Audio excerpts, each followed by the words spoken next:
اللہ کے نبی صلی اللہ تعالیٰ علیہ وسلم کی غلامی میں جو 1 منٹ کی غلامی عزت دلاتی ہے، وہ چاپلوسی کی 100 سالہ زندگی میں بھی عزت نہیں ملتی۔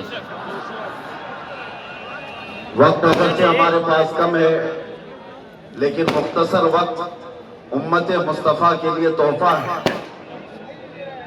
غلامان محمد کے لیے عظیم تحفہ ہے۔ بس یہ ہے کہ اس وقت کی قدر کریں۔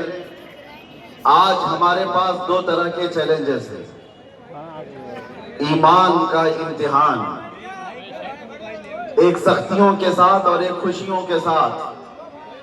دونوں امتحان بڑے سخت ہیں اے نوجوانوں۔ سختیوں کا امتحان پاور والے لوگ لیتے ہیں، ظالم لوگ سختیوں کے ساتھ امتحان لیتے ہیں، اور حسن والے، دولت والے خوشیاں دے کر کے امتحان لیتے ہیں۔ ان دونوں امتحانات میں آپ سب کو کامیاب رہنا ہے۔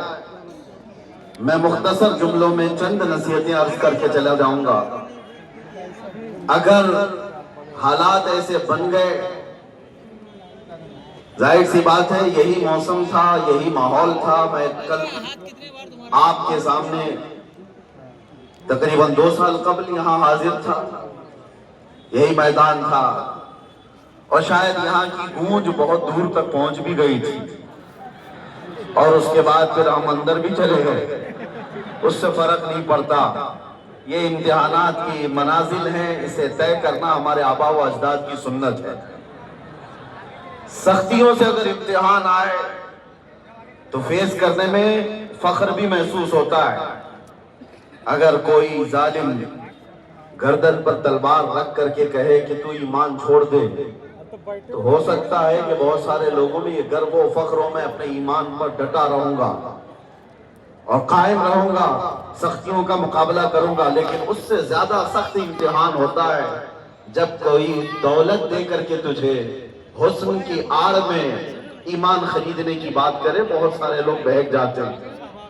میرے عزیزوں، تلوار کا ڈر اتنا زیادہ نہیں ہوتا، یہ حسن و دولت کا ڈر زیادہ ہے۔ اکثر اس میں بک جاتے ہیں، بہک جاتے ہیں۔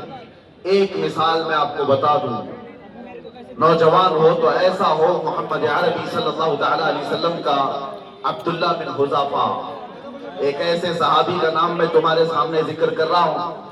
روم کے ایک بادشاہ نے انہیں قید کر لیا تھا، گرفتار کر لیا تھا۔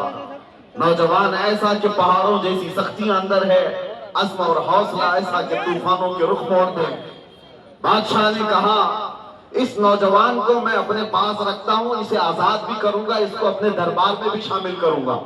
عبداللہ بن حذافہ سے کہا اے نوجوان، مجھے تیرے جیسے جوان کی ضرورت ہے میری سلطنت کے لیے، تو آجا اپنا دین چھوڑ دے، میرے دین میں آجا اور میری سلطنت میں شامل ہو جا، وزارت کا عہدہ قبول کر لے۔ عبداللہ بن حذافہ نے ہنس کر کے ٹال دیا۔ اس کے بعد بادشاہ نے کہا یہ مذاق نہیں کر رہا، اگر تو نے قیمت لگائی میرے پاس آنے کی تو میں آدھی سلطنت دینے کو بھی تیار ہوں۔ محمد عربی کے غلام کو خریدنے کے لیے دنیا آدھی سلطنت دینے کو بھی تیار ہے۔ میاں وہ بیوقوف بادشاہ نہیں ہے، جانتے ہیں محمد عربی کے شعروں کی قیمت کیا ہوتی ہے۔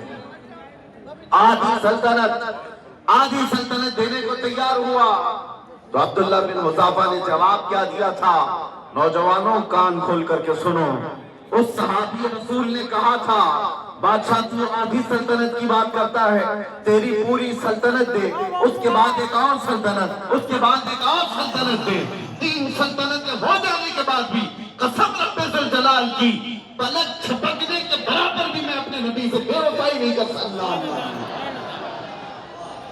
میری پوری زندگی خریدنے کی بات تو دور کی ہے، پلک جھپکنے کے برابر بھی وقت میں اپنے نبی سے غداری نہیں کر سکتا۔ دنیا نے یہ دیکھا تھا یہ عزم اور حوصلہ کہیں پایا جاتا ہے تو تاجدار مدینہ کے مدرسے میں پایا جاتا ہے۔